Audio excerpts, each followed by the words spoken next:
Welcome to another episode of the FYI show.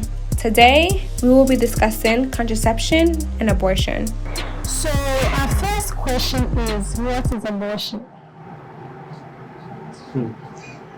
Okay, so abortion is the expulsion or elimination of a fetus before it reaches full term.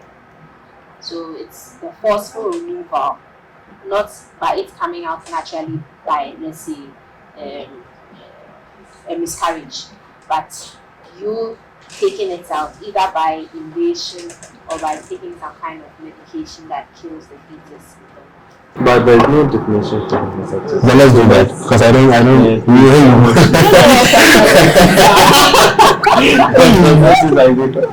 I think there are methods, tools, and can I call them medications to prevent pregnancy. Are these a sin? Is there a sin, contraceptives and abortion? Not a sin. I wouldn't say contraception is a sin. I don't see how it is, because the male produces millions of sperms. If every sperm is supposed to be fertilized, then that means each man should have a million children. So I don't think that your regulation of how many children you want to have can be equated to a sin. I haven't seen anywhere in the Bible where it was stated that anytime you ejaculate, pregnant, a child out. Yeah. So I personally don't see contraception as sin. But it doesn't make sense. Even men, it gets to a point where we have wet dreams. After a while that the sperm has accumulated, it has to come out of you naturally. And I feel like for women, it's menstruation. After a while that your eggs, right? I think with the sin part, there was a statement in the Bible. I think Onan, I forgot who his father was, but Onan apparently he had sex with someone, and then Tamar. Okay, good, and he pulled out. See, the thing about Onan is that Tamar's husband died, and he didn't have any seed. Yeah. So God instructed him to sleep with Tamar, who was the head.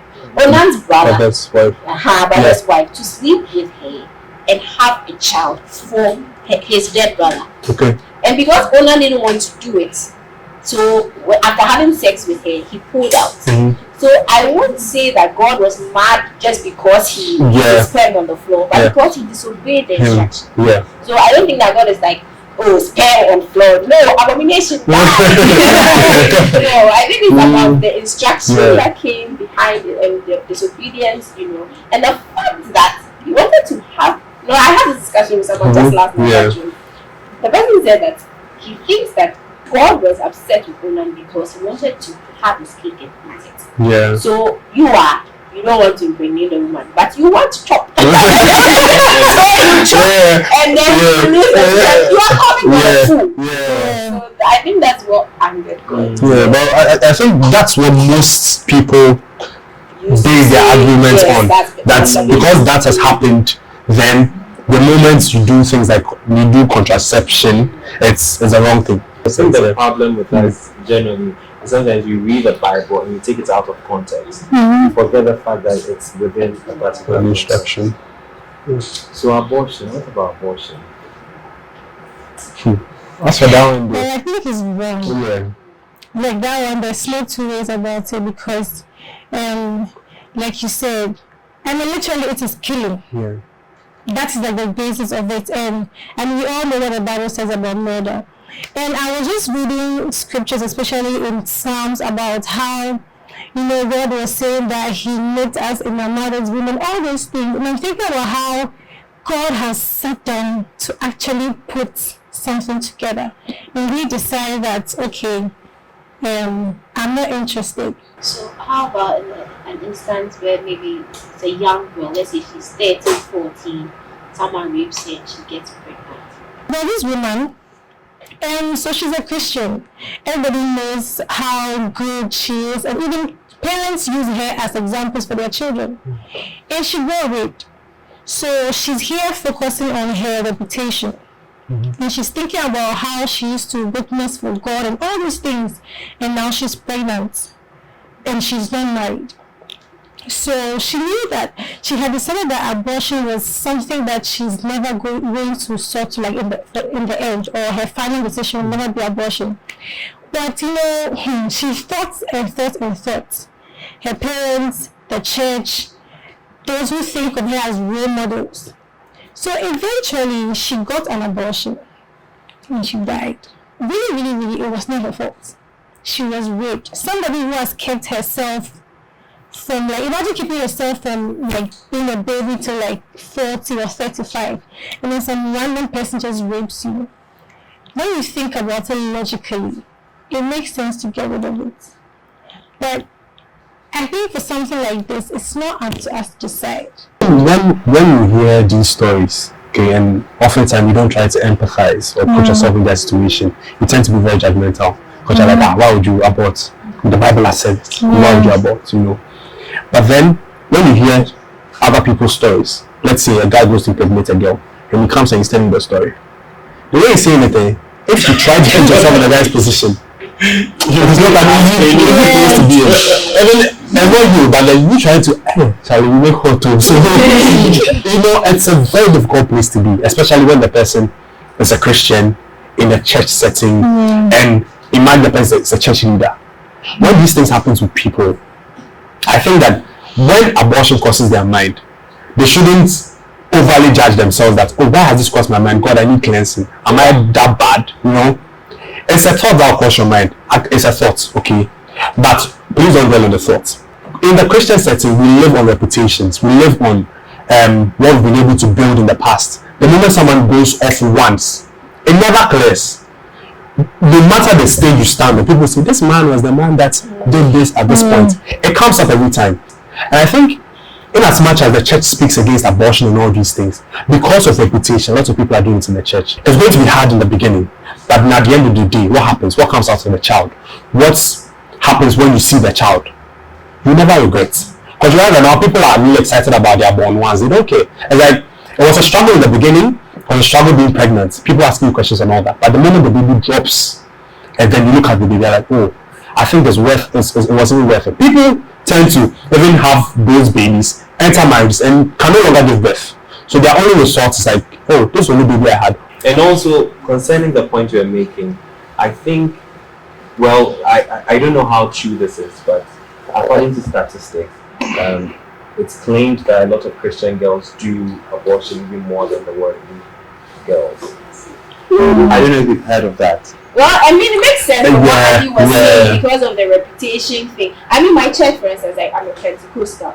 When you get pregnant, they'll call you to go to a church and say it in front of everybody. And they expel you from the church. I saw it live. And she was my friend. She got pregnant. Then they called her. So Sister Deborah is now pregnant. She's not married. So we are suspending her for this period of time. We'll not be seeing her around. And the whole church was dead silent. You can imagine how she feels. Yes. And after that, she never returned to the church. She was never come. So she was strong enough to know that was going to happen, and then still keep the child. But most people would rather. Most people would rather. The painful thing is that there are so many other people who are doing it, just that they are only your own has come out, and you that you have accepted your situation and you are willing to live with the consequence. You are the one that's you know. So I think that the church also needs to readjust. I mean, we understand that yes, sex before marriage is a sin, but at least you know, so don't let the person feel like a demon or some devil, because you'll be surprised how many sexually active Christians there are. Only someone can just walk out of the church and commit suicide, because it looks like if there are people who have built their entire life around the church. I know people like that. They have built their entire life around the church. So someone like that is like, so now where do I go to? One place that I expected to be that's really hard. So I'm wondering, how does the church balance? Because I know that they are not necessarily doing it to shame the person, but then to make sure that others don't do the same thing. So they want it to be as intense as possible. Yeah. So how should the church balance that? So, See, I think that sexual sin is not the only sin. Yeah. There are so many different. Do we call people to come to the front of the church when people engage in others? Mm-hmm. Why is it that only sexual is so highlighted? Mm-hmm. So the point is, the message that the pastor is preaching, that don't sin, don't have sex before marriage, that is enough. You don't need to come and shame people, because you have people, ministers in church, stealing, and they are caught, and you don't bring them to the front of the church that this person stole this money, so we are suspending them. So why is that this person? So I don't think that they necessarily need to shame them in order to preach the message. You have to trust that what you're saying, if you are telling people not to steal, you believe that is enough. Then if you are telling people not to have sex before marriage, that should also be enough. The Bible says that the greatest of all the commandments is love. Okay, so the moment there is love, all the other commandments would be heeded to. You get it? So we should try and then have that mindset of love. If you love someone, ask yourself this: if you love someone, will you do that to the person? That's how you know. You know, and the best way to see the motives of doing something really counts. Okay, do you mean that all the people that called the girl in front of the church did it out of love? They had it in mind. Did love really cross their mind for a second? The woman that told me that the ladies that usually get pregnant in churches are sometimes the most devout Christians you can find, because for them they are not going to read anything elsewhere. For them, unlike the worldly people, they are not reading on the internet how to prevent pregnancies, how to do this, how to go to the pharmacy to get all those things. They are not aware, they are not equipped. They actually trust in the church to guide their lives throughout. And they are in a situation where it has failed them. For example, a friend of mine, whom we've been in the leadership team back in high school, Scripture Union, we were working together, we're even executives of the Scripture Union. We finished school, and I remember him impregnating someone else. And it was so difficult even for him to tell me. So sometimes he'd call me and go like, Richard, would you be surprised if I told you I had sex? And I'm like, which kind of stupid question? Then he calls some other time, and there's a girl talking in the background. Richard, I want to tell you something. Talk, what is it? So there was a consistent delay in him coming forth. But finally, we met at a place, and it was even difficult for him to tell me that this was what happened to him. And listening to his story, I realized that he was so unprepared. He was so unexpected. Like, he never expected that to happen to him. But eventually, it did happen because he was not armed enough. And these things are not even spoken about in church. So they don't have any weapons whatsoever to keep these things from happening. So even when my friend was telling me about his experience, in my mind I was like, I felt like I would have acted He did not. I'm not in any position to judge any human being that does that or say that they are the worst human being in the world. Because of their background, there's some things they never find themselves in. Yeah. So if I grew up from a Christian home, I mean, in my mind, there's no way I'm going to have sex before marriage. So like you were saying, there's no need to read about, I mean, why am I going to Google abortion, the types, like why do I need to know? But I think that information. So I think that it's fine if you're a Christian and you want to know about abortion, you want to know, about condoms. Because the funny thing is that I was thinking, right, I honestly don't even know what a condom looks like. Yeah. So if you hand it to me, I wouldn't even know that you've handed it. And I think it's very bad. I mean, not that, well, I don't really find those in my circle talking about it. Yeah. And also, it has not really crossed my mind because my mind is just not there. You know, stuff like that. So, and also saying that because of upbringing, it's never possible in my head that abortion, like, how will I even get pregnant before? You know, all those things. So, it's like, that's like what you're saying, the Christian girls are the ones they're always the ones who are the victims. Even as much as I'm telling you to abstain from sex, I'll also expose you to contraceptives. I'll also tell you that this is how this looks like. This is how to use it. So that your mind is open to all these things. And it's like, for instance, going to a place and registering, or what do you do for insurance? Getting an insurance. You are not saying that I'm driving this car, oh, I'm going to have an accident, hey, so get me the insurance. I'm not saying that, oh, I'm hoping that my house will burn down. But you're getting insurance just in case it happens. That is not your prayer. You are trying your best to put up the light, you're trying your best to prevent fire. But you are doing that just in case it happens, to safeguard your life.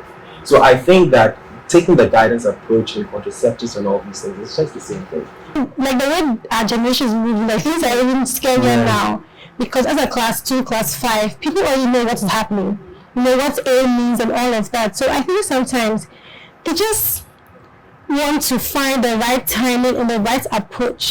Abortion is a very awful act. It's a very awful act because I would say some people get raped, and for that instance they try to abort the baby. But I would say no matter what, even if you love a guy so much and the guy break your heart or something, and you guys are no more, and maybe he impregnates you, you still don't have to abort the baby, because that baby you are aborting, you don't know what that child is going to be in the world. We might make mistake, but I don't think God makes mistake. Sometimes you end up throwing out what is very useful to yourself. So if you know that, oh, you really don't want to go an extra mile is getting pregnant for this guy, and you're not doing anything, he's not doing anything, and you're not doing anything, and you're going to end up wasting your times, just you should use the normal condom. But then if you find out that you are pregnant, I will not tell you to go and abort. I know mama and papa will be very sad at it, but then God doesn't make mistakes. Abortion is very bad. I just found on it. I don't want to even go there. I don't like it. So I think it's only when the doctor suggests that there will be a problem, so it has to be aborted, fine, or else you don't know who God is giving to you, so you don't have to abort that baby. Okay. And the contraception is very good. You just use it to plan your family, especially when you are married. If you're not ready to have children, you can use it. If you have children already, it's the best, at least for unwanted pregnancy. For me, no, because it's in the scripture that we should produce like the sounds in the sea. Like I say, monwo tise mpoano anwea. And if you use the contraceptives or something, meaning we are preventing the will of God. How we view the entire sexual experience, that has made such topics so difficult to approach, because we see it as such an abomination, So the way the church has looked at sexual things, it's like something that's so dirty. You shouldn't be talking about this in the house of God. Yeah, I think sometimes the experience of the leadership. Okay, so if you're in a church where the pastor, there's a pastor, he shares his life experience as, I never knew these things. I always grew up amongst Christians. We were going for Mozambique. We don't hear these kind of things. So even girls don't come close. So I was living in a village. They separate us. They don't let girls come close. So if the experience has nothing to do with what you experience, they don't understand you. Even when youth want to talk about these things, these things is just disgusting. Just forget about it. To him, it's just about forget about it, because that wasn't his experience, or that wasn't their experience. Sometimes some people don't want to seem like hypocrites, because maybe at that time when they were your age, they were like, hey, and now I come to tell you that so that's like, I don't want to sound like anything. I'd rather not talk about it, So can we go to the next question? So the next question is, would you abort your child if you get pregnant out of wedlock? We just want to know our general opinions. Would you abort your child if you get pregnant out of wedlock? This question is not for me.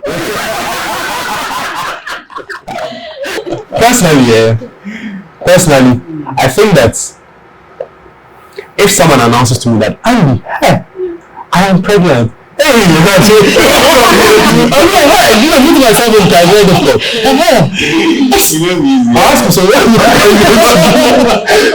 going to do now? I said, let them get WaisTv, you know.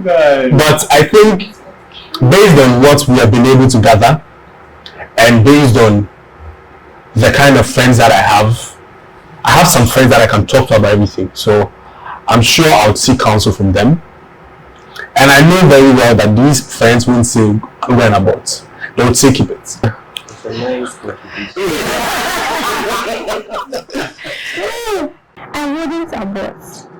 You know, and even before this session, one of the church elders in my church, we have like a youth group where we've been discussing a certain story.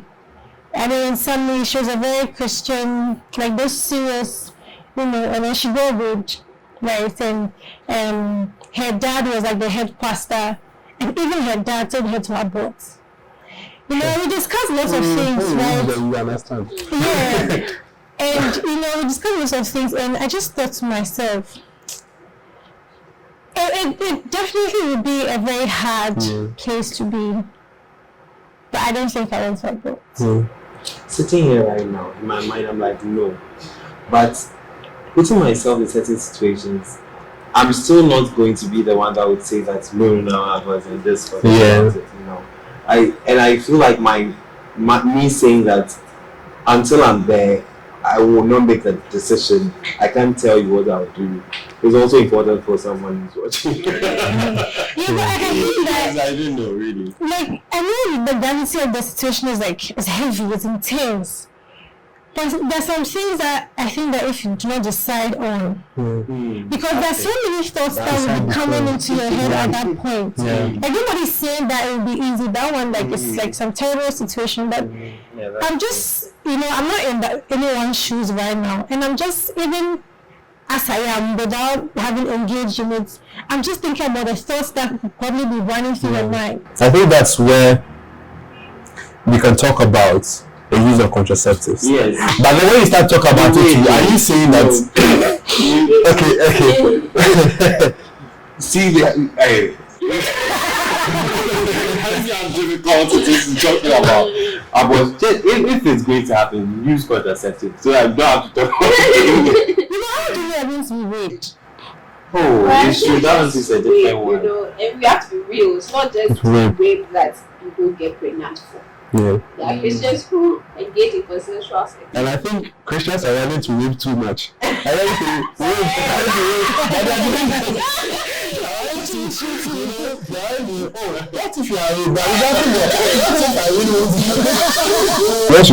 What are your general thoughts on the use of contraceptives? Do you think it's necessary?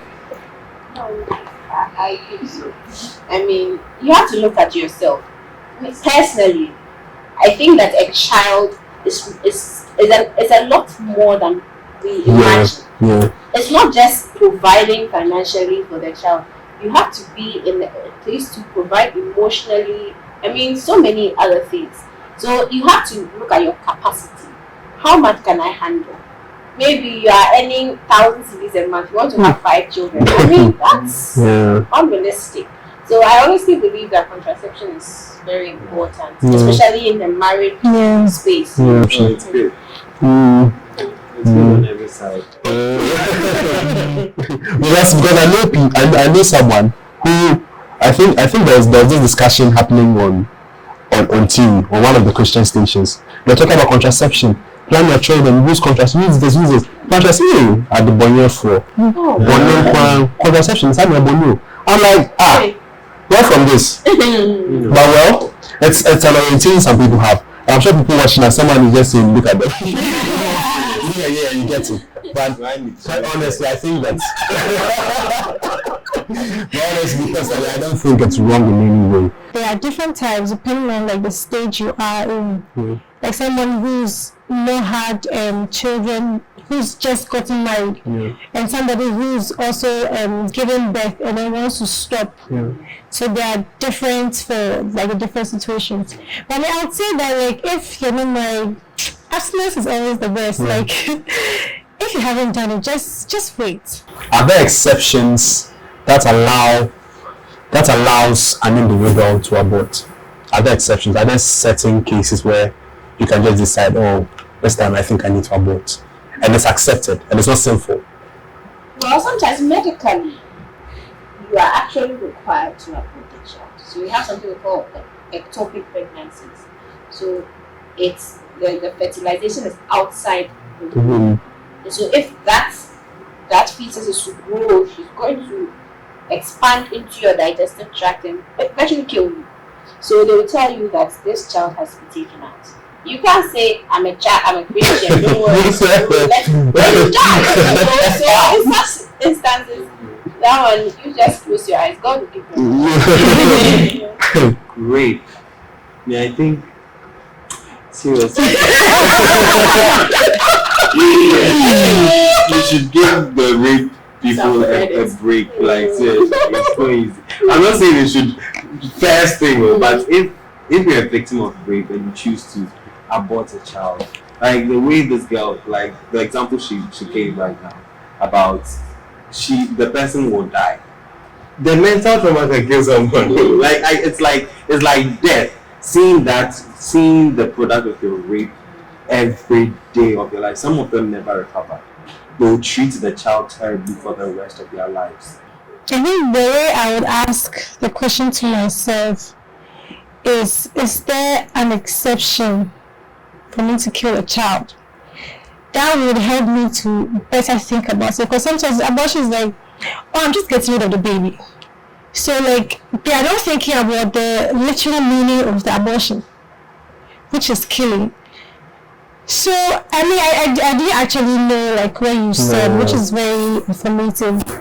But that one you have to. Yeah, actually. But the rape, God help us.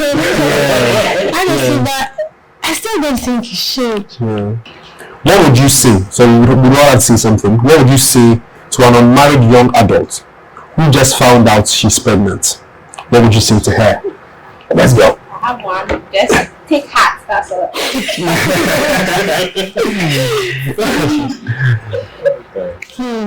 I'll say that they should seek counsel.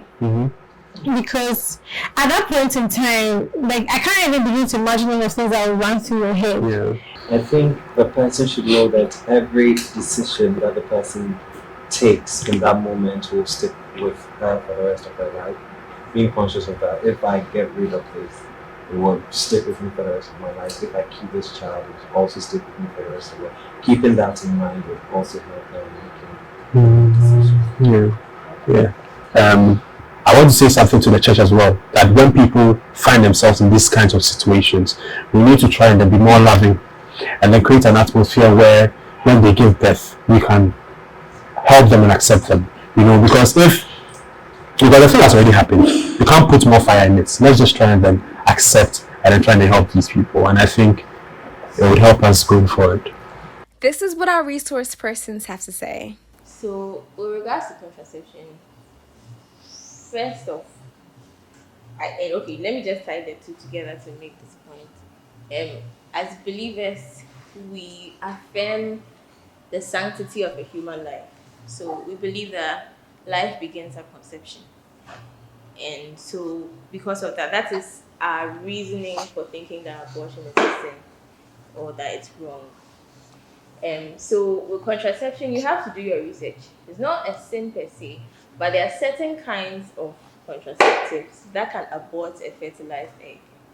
So those kinds you want to avoid, because obviously we don't believe in abortion. Hi, I'm Richard. Please click the like button, comment what you think about this video, and please subscribe.